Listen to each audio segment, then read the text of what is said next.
সমাজে চলতে গেলে একে অপরের প্রতি অন্ধ বিশ্বাস আপনাকে করতেই হবে, নাহলে আপনি সমাজে চলতেই পারবেন না। যেমন দেখুন, একটা ফুচকাওয়ালা যে কিনা ওই বাঁ হাত দিয়ে ফুচকা ফাটিয়ে আলু ঢুকিয়ে জল দিয়ে আপনাকে দিচ্ছে, আপনার তো খেতে ভালো লাগছে, আপনি কি কখনো ভেবে দেখেছেন সে লাস্ট যখন হাঁকতে গেছিল, হাগার পরে সাবান দিয়ে হাতটা ধুয়েছে কিনা?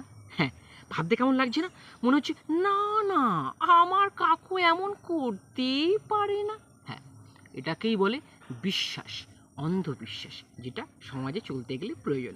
আরও একটা আছে, ধরুন আপনি ট্রেনে যাচ্ছেন, ট্রেনের সিটে বসে, ট্রেনে প্রচুর ভিড়, আপনার সামনে একজন ওই এসে দাঁড়ালো ঠিক আপনার দিকে পিছন করে, হ্যাঁ, আপনার মুখের সামনে ওর ওই ধরুন সে পিঁতে দিল, আর সেই পচা গন্ধে আপনার কি হবে কখনো ভেবে দেখেছেন? কিন্তু না, আপনার মধ্যে একটা বিশ্বাস কাজ করে, না না, ও পারতেই পারে না, আমি তো এখানে বসে আছি না। হ্যাঁ, এটাকেই বলে বিশ্বাস, ভরসা। অন্ধের মতন বিশ্বাস না করলে আপনি সমাজে চলতে পারবেন না।